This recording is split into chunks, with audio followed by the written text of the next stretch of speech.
when the advice I received, I remember when I was going through that kind of vocational crisis was pray and offer sacrifices. Those two things were very important. You have to pray a lot because God, in my experience, God doesn't force you. He's very almost, you could almost say, too gentle about the way he approaches. Some people need a bit more of a shove. Yeah, exactly. But if he wants, if put it this way, if God wants you somewhere, and if you don't say no, and you're saying, here I am, and you're looking, I think you get there eventually.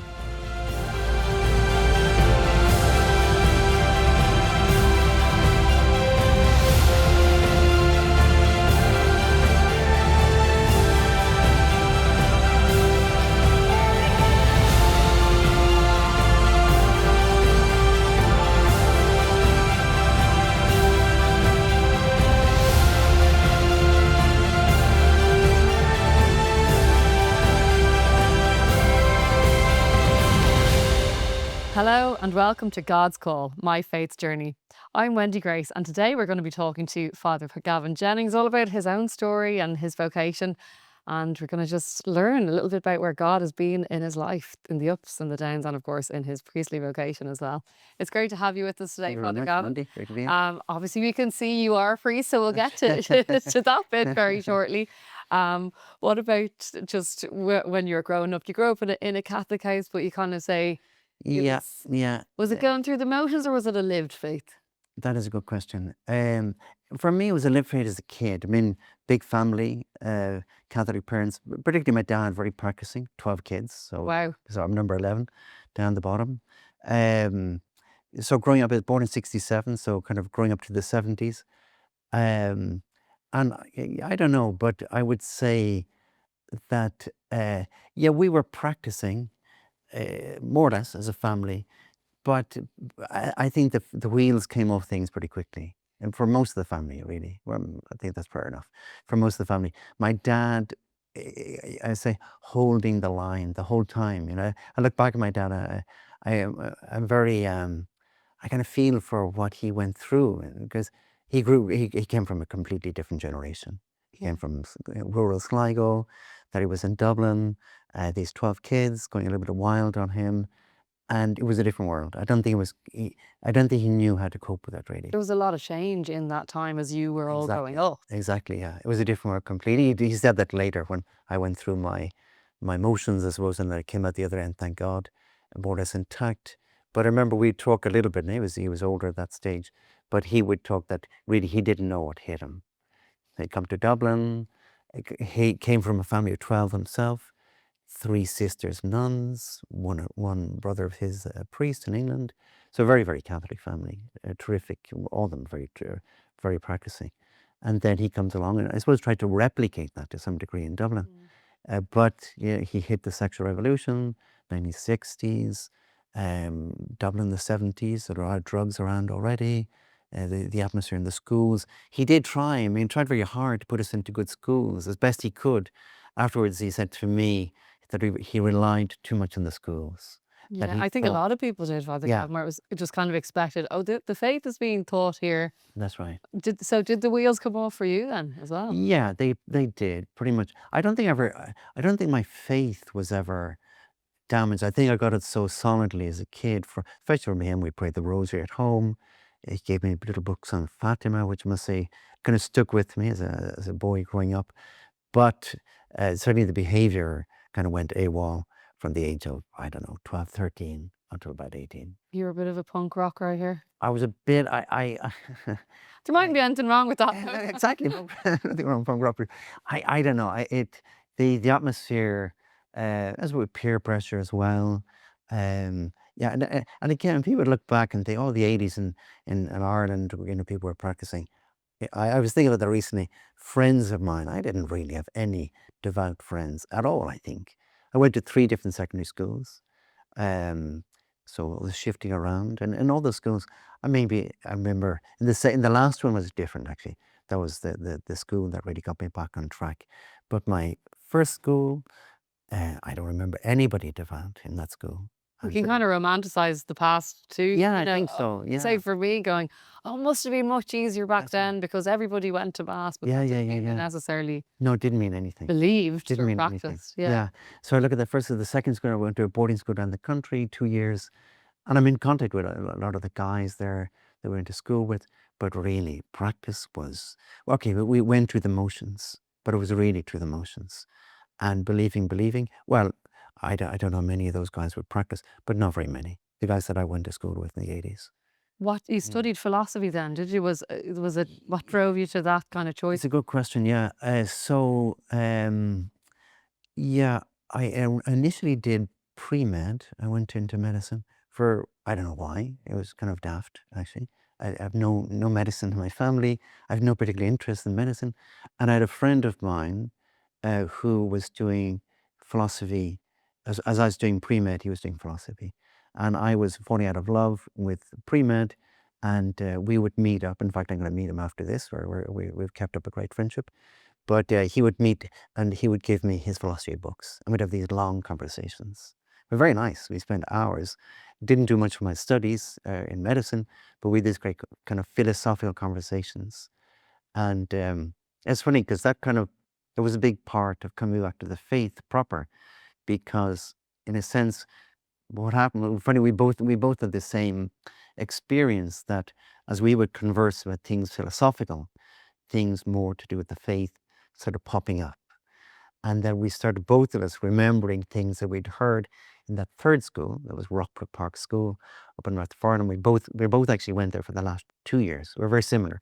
We both went from big schools to Rockbrook. Both of us not really practicing in any real way.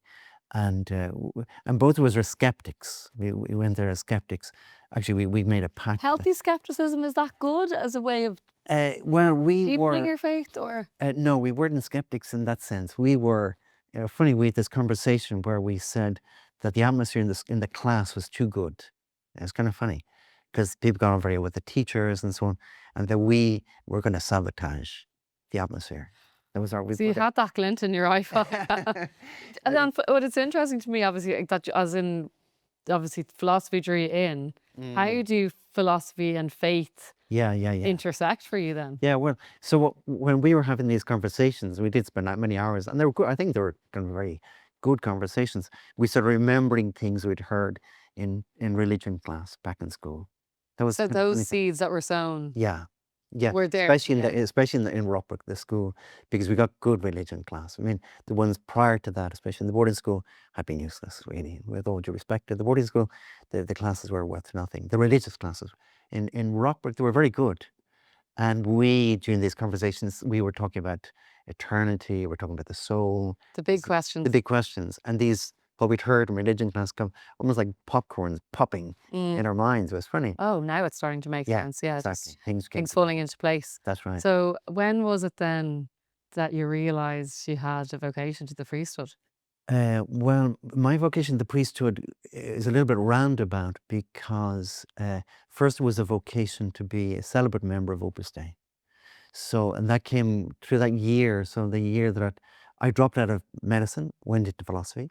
Okay, I was very, and I never looked back. I must say, people were saying to me, fellow students in medicine were saying, "You're crazy. You're giving up a great living, and all that kind of thing."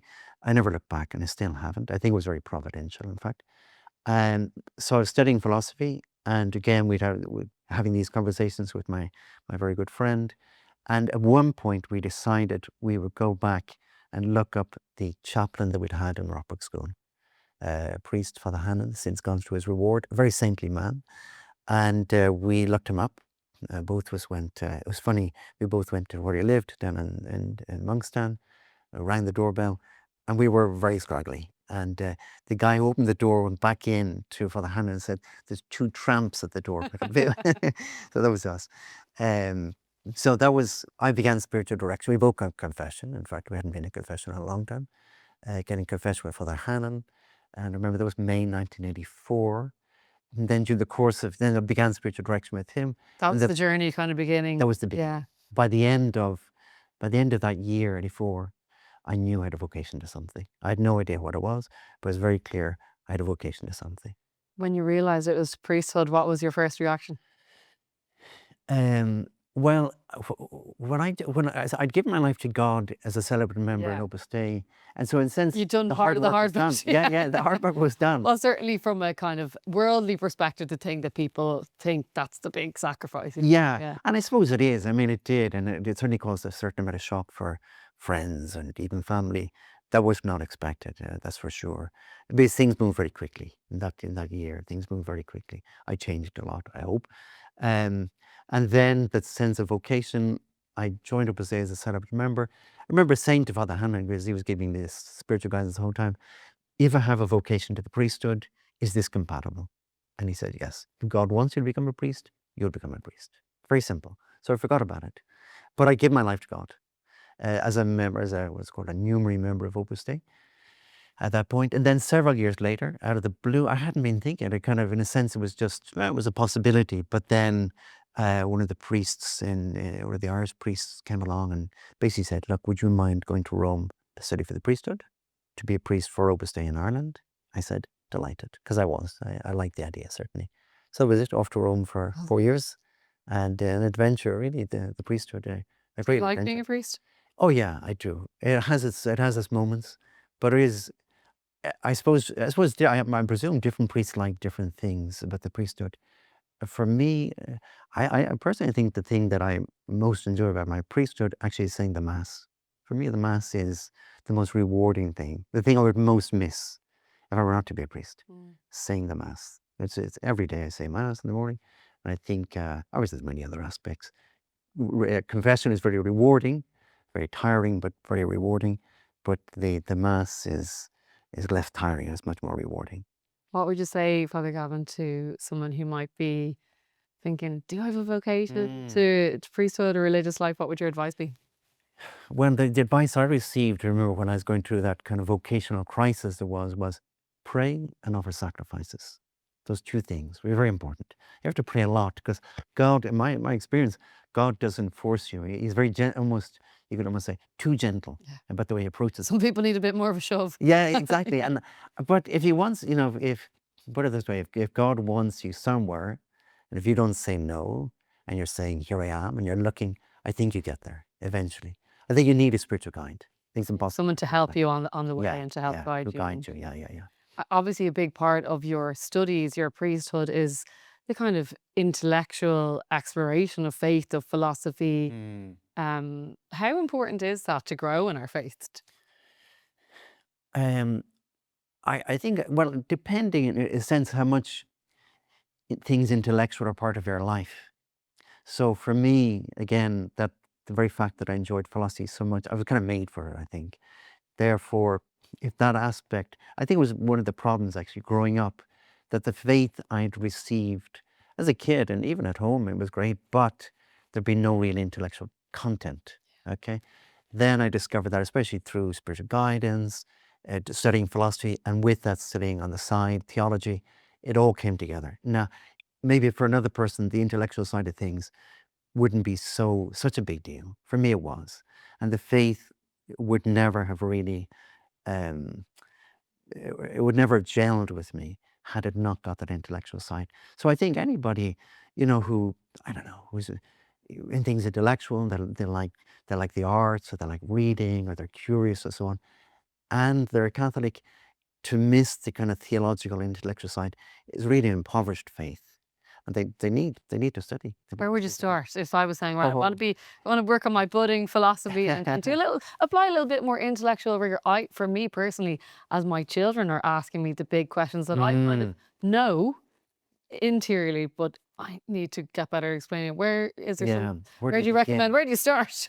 Well, the summer stuff it was kind of an embarrassment of riches, because again, in the 80s, when I was kind of coming of age in this way, there was very little in the sense Yeah. comparison with now. Now there's almost too much.